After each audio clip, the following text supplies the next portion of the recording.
सुरुवातीला हेडलाईन्स।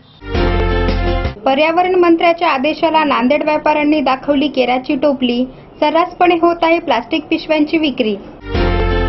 नांदेड शहर होणार हायटेक, नांदेड वागळा शहर महानगरपालिकेचा अर्थसंकल्प सादर। महिला आरोग्य अभियान पंधरवाड्याला उद्यापासून सुरुवात। शहरात 3511 रुग्णांची प्राथमिक तपासणी, एकही स्वाईन फ्लूग्रस्त नाही, डॉक्टर मीरा कुलकर्णी।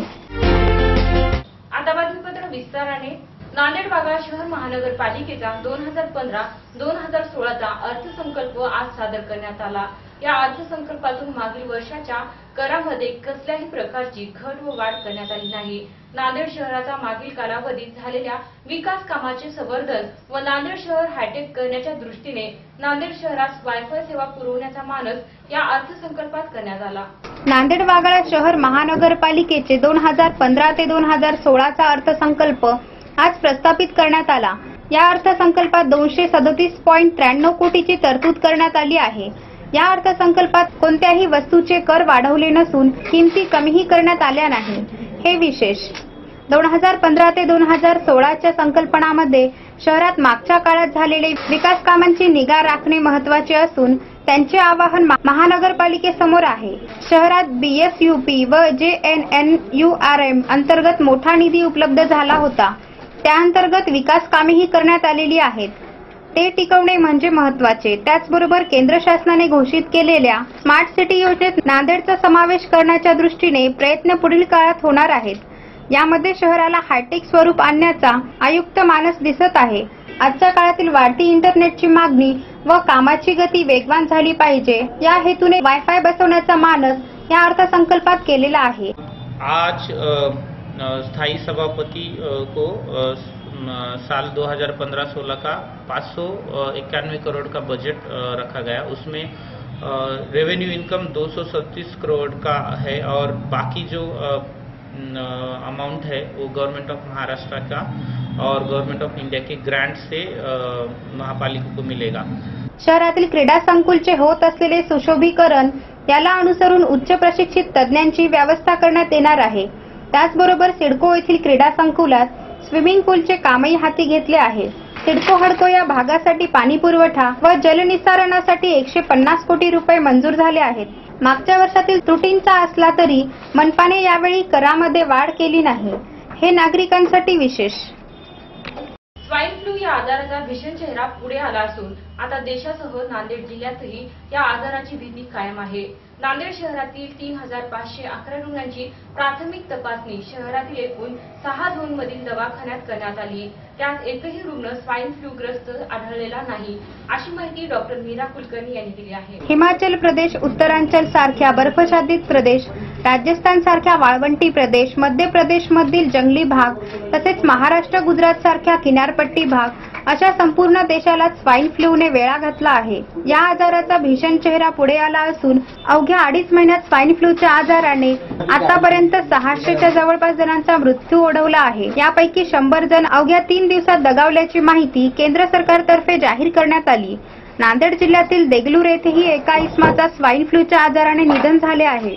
तसेच शहरातील सिडको परिसरातील एका रुग्णाला स्वाईन फ्लू असल्याचा अहवाल जिल्हा रुग्णालयात प्राप्त झाला होता। त्या रुग्णावर उपचारही सुरू करण्यात आले। आपल्याकडे आतापर्यंत एकच पॉझिटिव्ह पेशंट आलेला आहे, तरी देखील आपण काही गोष्टींची काळजी घेणं वैयक्तिक दृष्ट्या आणि महापालिकेच्या दृष्ट्या दोन्ही दृष्टीने महत्त्वाचं आहे। तर वैयक्तिक दृष्ट्या मी तुम्हाला सांगू इच्छिते की स्वाईन फ्लूची लक्षणं जी असतात त्याच्यामध्ये सर्दी, खोकला, ताप, घसा खवखवणं आणि अंग दुखणं जशी साध्या फ्लूची लक्षणं असतात तशीच असतात, परंतु प्रत्येक झालेला सर्दी खोकला हा स्वाईन फ्लू नसतो। त्याच्यामुळे पहिली गोष्ट लोकांनी बिलकुल घाबरू नये आणि मुख्य म्हणजे त्यांनी जवळच्या दवाखान्यामध्ये ताबडतोब दाखवावं। सर्दी खोकला हा अंगावर काढू नये। तिथे दाखवल्यानंतर डॉक्टर हा डिसिजन घेतील की तुम्हाला कोणत्या प्रकारचा सर्दी खोकला आहे आणि त्याच्याप्रमाणे तुम्हाला गाईडलाईन्स देतील। नांदेड येथील गुरु गोविंद सिंग शासकीय रुग्णालयात H1N1 म्हणजे स्वाईन फ्लू संबंधित रुग्णावर उपचार करण्यासाठी स्वतंत्र कक्ष स्थापन करण्यात आला असून आतापर्यंत नांदेड येथे 3511 लोकांनी प्राथमिक तपासणी शहरातील एकूण 6 झोनमधील दवाखान्यात करण्यात आली आहे। पण या 3511 नागरिकांमध्ये एकही संशयास्पद रुग्ण आढळला नाही, अशी माहिती डॉक्टर मीरा कुलकर्णी यांनी दिली आहे। वेळ झाली छोट्याशा विश्रांतीची. तुम्ही पाहत राहा नमस्कार लाईव्हचं बातमीपत्र. हात तुझ्या मायेचा असू दे मस्तकावरी, स्पर्श तुझा जिव्हाळ्याचा स्मरुनी जन्मांतरी. आपल्या सेवेत जिव्हाळा हॉस्पिटल, मॅटर्निटी नर्सिंग होम व बाल रुग्णालय, स्त्रीरोग तज्ञ व बालरोग तज्ञ डॉक्टरांच्या देखरेखीखाली खालील सुविधा उपलब्ध. सुलभ व नैसर्गिक उच्च तंत्रज्ञानयुक्त प्रसूती कक्ष, वेदनारहित प्रसूती, सोनोग्राफी, फिटल मॉनिटर, CTG, प्रसूतीपूर्व व पश्चात सल्ला, गर्भसंस्कार केंद्र, दुर्बीणद्वारे वंध्यत्व निवारण उपचार, शस्त्रक्रिया, कर्करोग निदान व उपचार, कुटुंब कल्याण केंद्र, महिलांच्या सर्व आजाराचे निवारण, वंध्यत्व निवारण व उपचार. जिव्हाळा हॉस्पिटल, स्वप्न तुमचे मार्गदर्शन आमचे. जिव्हाळा हॉस्पिटल, तरोडा नाका, मालेगाव रोड, कॅनलच्या बाजूस, नांदेड. संपर्क 9970 72 98 98 024 62 26 66 67.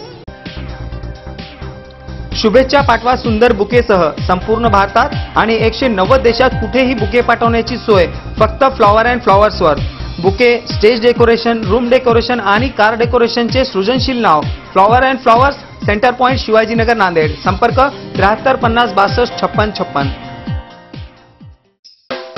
प्रत्येक समारंभाची रंगत वाढवतात ती फुलं आणि फुलाची रंगत वाढवतात flower and flowers. Wooden, ceramic आणि ग्लास फ्लॉवर पॉट साठी तसेच स्टेज डेकोरेशन, रूम डेकोरेशन आणि कार डेकोरेशन साठी संपर्क करा. Flower and flowers, Shivajinagar, Nanded. संपर्क 73 50 62 56 56. घर बांधकाम, हॉटेल, मॉल, महाविद्यालय, बंगलो तसेच रुग्णालय बांधकामासाठी लागणारे vitrified tiles, wall tiles, granite, Kadappa, sanitaries item, तांडून मिळण्याचे एकमेव ठिकाण म्हणजे सारडा ग्रेनाइट्स अँड मार्बल.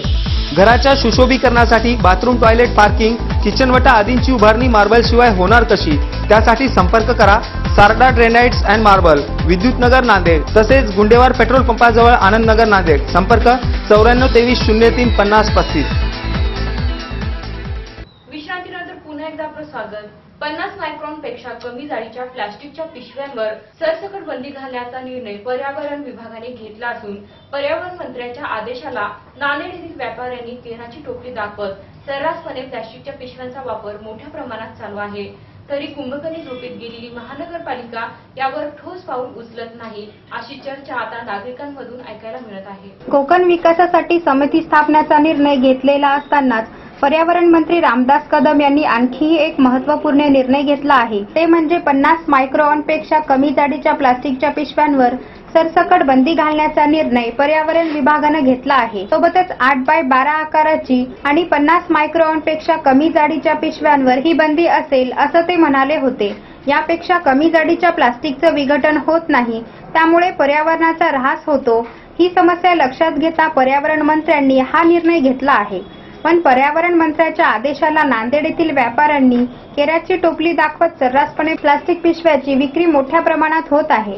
प्लास्टिकच्या पिशव्या उत्पादन करणाऱ्यांना 5 लाख रुपयाचा दंड आणि 5 वर्ष सक्त मजुरी इतकी कडक शिक्षा होऊ शकते.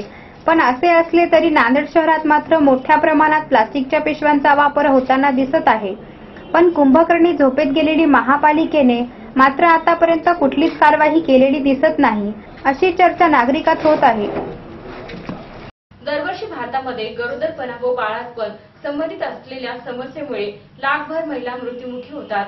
तसेच बाळातपणात योग्य खबरदारी घेतली तर त्यातील बऱ्याचशा महिलांना जीवनदान मिळू शकते.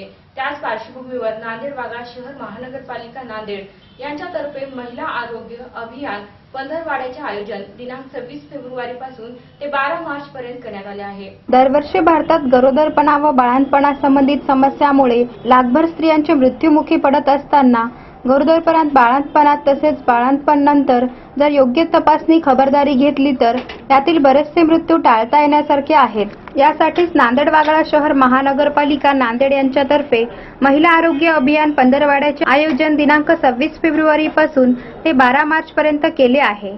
त्यात उद्या शिवाजीनगर येथे मातृसेवा केंद्र येथे गरोदर माता तपासणी शिबिर ठेवण्यात आले आहे. त्यानंतर 28 तारखेला सिडको येथील दवाखान्यात गरोदर माता व बाळंत माता तपासणी शिबिर, तर दिनांक 3 मार्च रोजी श्रावस्तीनगर येथील प्राथमिक केंद्रात महिला नेत्र तपासणी शिबिर, 7 मार्च रोजी गांधीनगर समाज मंदिर येथे किशोरवयीन मुलींची तपासणी शिबिर, तर 12 मार्च रोजी हैदराबाद दवाखाना येथे पॉप्समियर तपासणीचे आयोजन करण्यात आले आहेत. महिला आरोग्य अभियान पंधरवडा असा आपल्याला राबवायचे आदेश दिलेले आहेत.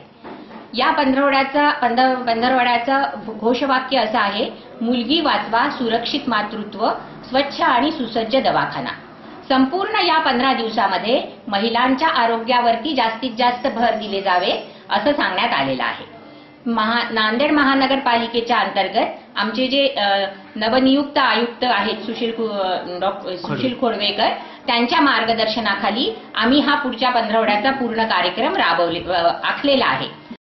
या होणाऱ्या पंधरवड्यात महिलांना समुपदेशन, गरोदरपणातील आहार, स्तनपान विषयक माहिती, गरोदर मातांची नियमित तपासणी बाबत सल्ला, 2 मुलांमधील अंतर, कुटुंब नियोजन, गरोदरपणातील धोक्याची लक्षणे, दवाखान्यात प्रसूतीसाठी प्रोत्साहन करणे, स्त्री भ्रूण हत्या व त्या संदर्भात कायद्याची माहितीपट दाखवणे, गरजू महिलांची नेत्र तपासणी, मोतीबिंदू तपासणी, मोतीबिंदू असलेल्या रुग्णांची लॉयन्स क्लब नेत्र रुग्णालयामध्ये मोफत नेत्र तपासणी शस्त्रक्रिया यासह वजन करणे, बीपी तपासणी, रक्तातील HIV नमुना तपासणी, टीटी इंजेक्शन, लोहयुक्त गोळ्यांचे वाटप करणे, राष्ट्रीय कार्यक्रमाची प्रदर्शनी असे या कार्यक्रमाचे स्वरूप आहे. या कार्यक्रमाचे उद्घाटक म्हणून महानगरपालिका आयुक्त सुशील खोडवेकर, महिला व बालकल्याण सभापती सविता कंठेवाड, महिला व बालकल्याण उपसभापती रझिया बेगम आणि सर्व महिला व बालकल्याण सदस्य यांच्या हस्ते होणार आहे. शेवटी पुन्हा हेडलाईन्स. पर्यावरण मंत्र्याच्या आदेशाला नांदेड व्यापाऱ्यांनी दाखवली केराची टोपली, सर्रासपणे होत आहे प्लास्टिक पिशव्यांची विक्री. नांदेड शहर होणार हायटेक, नांदेड वाघळा शहर महानगरपालिकेचा अर्थसंकल्प सादर. महिला आरोग्य अभियान पंधरवड्याला उद्यापासून सुरुवात. शहरात 3511 रुग्णांची प्राथमिक तपासणी, एकही स्वाईन फ्लूग्रस्त नाही, डॉक्टर मीरा कुलकर्णी. आणि याचबरोबर नमस्कार लाईव्हचे बातमीपत्र संपलं. पुन्हा भेटू, तोपर्यंत नमस्कार.